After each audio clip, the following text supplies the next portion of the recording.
আসসালামু আলাইকুম। আমরা আজকে আলোচনা করব এসএসসি 2021 উচ্চতর গণিতের অ্যাসাইনমেন্ট নাম্বার 2 নিয়ে, যেটা চতুর্থ সপ্তাহে দেওয়া হয়েছে। এবারের অঙ্কটি স্থানাঙ্ক জ্যামিতি অধ্যায় 11 থেকে দেওয়া হয়েছিল। একটি উদ্দীপকটি আলোচনা করি যে স্থানাঙ্ক জ্যামিতির মাধ্যমে সরলরেখা সংক্রান্ত সমস্যা সমাধান। প্রশ্নে বলা হয়েছে যে মিনার বয়স রাজুর বয়সের দ্বিগুণ অপেক্ষা 1 বছর কম। মিনার বয়স ওয়াই বছর এবং রাজুর বয়স এক্স বছর, এবং তাদের বয়সের সম্পর্ক একটি সমীকরণ দ্বারা প্রকাশ করা যায়। আমরা একটু ধারণা করতে পারতেছি যে সমীকরণটা কিরকম হবে। যেহেতু রাজুর বয়স এক্স, মিনার বয়স ওয়াই, আবার বলা হচ্ছে মিনার বয়স রাজুর বয়সের 1 বছর কম, অর্থাৎ রাজুর বয়সের দ্বিগুণের 1 বছর কম। তো রাজুর বয়স এক্স, তো দ্বিগুণ হলে টুয়াইস এক্স, 1 বছর কম মানে -1। ঠিক আছে, দেখ আমরা এরপরে যে আলোচনা করব, যাই হোক, এক্স ও ওয়াই কে চলক বিবেচনা করে সমীকরণটি থেকে যে সরলরেখা পাওয়া যায়, উক্ত সরলরেখার উপর AM5 একটি বিন্দু আছে।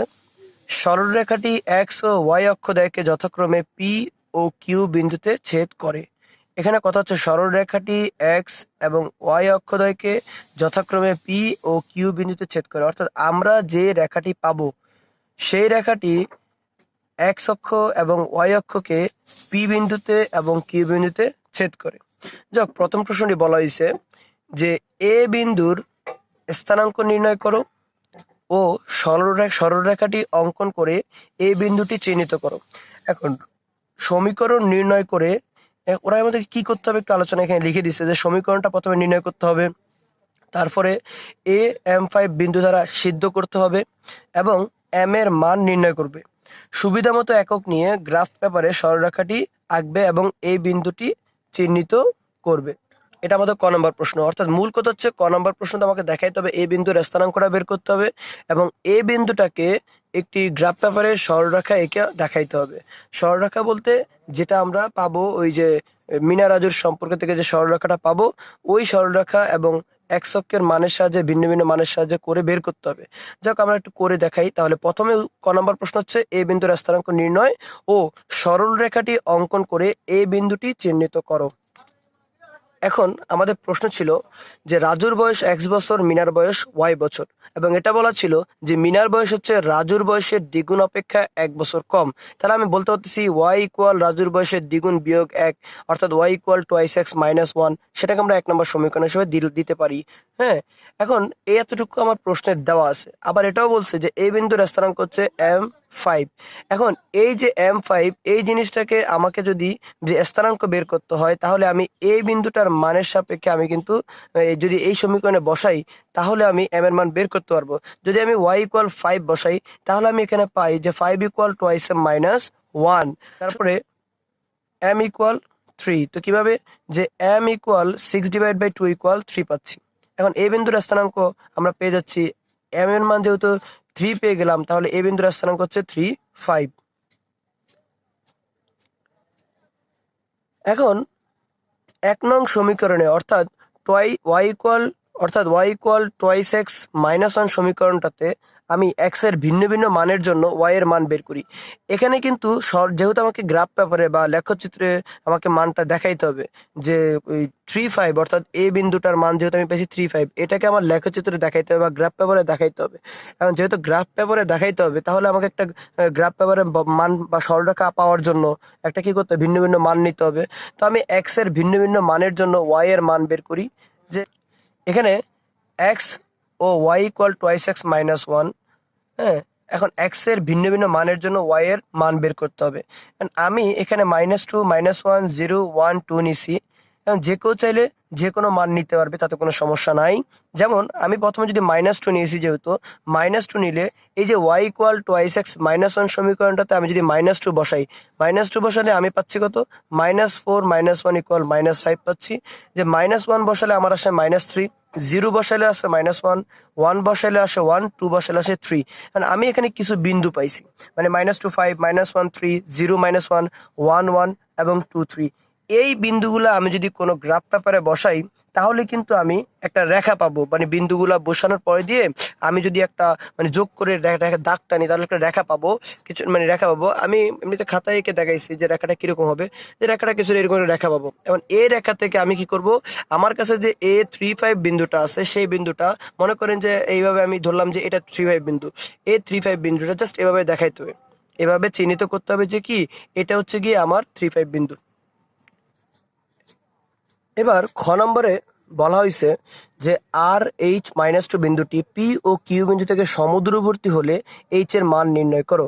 এখন পি ও কিউ বিন্দু থেকে সমুদ্রবর্তী, আমরা কিন্তু এখানে যে প্রথমে আর এবং পি এর মান বের করতে হবে, মানে পি আর এর দূরত্ব বের করতে হবে, পি কিউ এর মানে কিউ আর এর দূরত্ব বের করতে হবে, এবং মানে এভাবে আমরা মানে আগে দূরত্ব যেহেতু বের করতে হবে আমরা বুঝতে পারতেছি যে পি বিন্দু এবং কিউ বিন্দুর মানটাও জানা থাকতে হবে।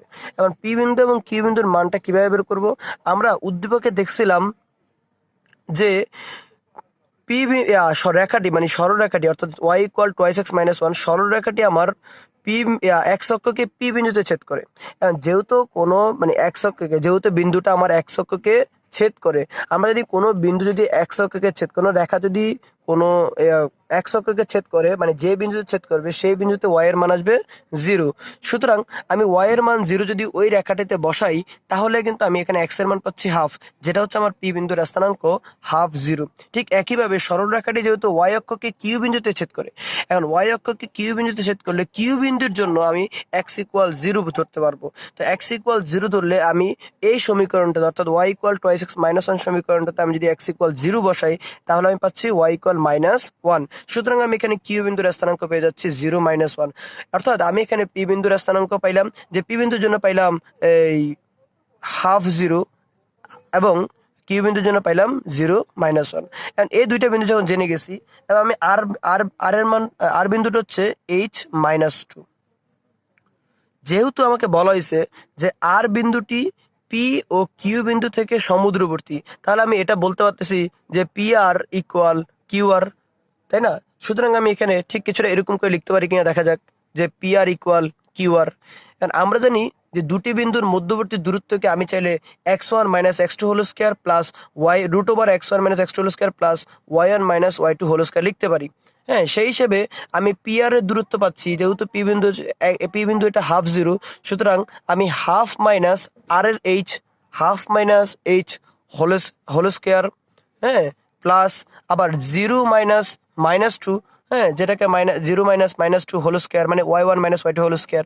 একইভাবে ইকুয়াল দিয়ে কিউ আর এর জন্য দুটি বিন্দু কিউ বিন্দু থেকে, অর্থাৎ এই যে কিউর মাপ 0-1, তো 0-h whole square plus -1 -2 whole square লিখতে পারতেছি, তাই না? সূত্র অনুসারে জাস্ট এখানে আমরা জানি দুটি বিন্দুর মধ্যবর্তী দূরত্ব হচ্ছে x1-x2 whole square plus y1-y2 whole square. এভাবে বসানোর পরে আমরা ক্যালকুলেশন করলে কিছুটা এরকম পাই, যে এটা হচ্ছে কিভাবে, যে a² - 2ac² + b²। হ্যাঁ, আবার এখানে দেখা যাচ্ছে যে এই দুইটা কিন্তু দুই পাশে চলে গেছে বর্গ করার কারণে, ঠিক আছে? তারপরে ক্যালকুলেশন করলে আমরা পাচ্ছি ঠিক এরকম।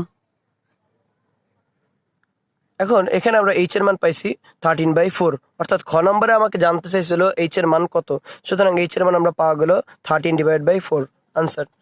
তারপর গ নম্বর প্রশ্ন বলা হয়েছে পি কিউ ও এস, এখানে এস একটা বিন্দু দেওয়া আছে a-2, বিন্দু ত্রয় বা বিন্দু তিনটি সমরেখ হলে এস বিন্দুর স্থানাঙ্ক নির্ণয় করো। আমরা জানি কোনো বিন্দু মানে যে কোনো তিনটা বিন্দু যদি সমরেখ হয় তাহলে তাদের ক্ষেত্রফল 0 হবে এবং তাদের ঢাল মানে ওই রেখাতে ওই বিন্দু তিনটা নিয়ে অঙ্কিত রেখার মানে ঢাল সমান হবে। এদের বিন্দু ত্রয় নিয়ে অঙ্কিত ক্ষেত্রফল চিন্তা করি, ক্ষেত্রফল 0 হবে। তো ক্ষেত্রফল যদি চিন্তা করি তাহলে মনে করেন যে বিন্দু তিনটা দিয়ে ক্ষেত্রফল অঙ্কন করি, ক্ষেত্রফলের সূত্রের মধ্যে জাস্ট এগুলো বসাই দিব। যে কিরকম, এখানে তো আমি জানি পি বিন্দুর স্থানাঙ্ক হচ্ছে হাফ 0, কিউ বিন্দুর স্থানাঙ্ক হচ্ছে যেটা আমি খ নম্বরে পাইছি যে পি বিন্দুর স্থানাঙ্ক হাফ 0, কিউ বিন্দুর স্থানাঙ্ক 0-1, এবং আমার গ নম্বরে কিন্তু এস বিন্দুর স্থানাঙ্কটা দেওয়াই আছে 2a-a-2।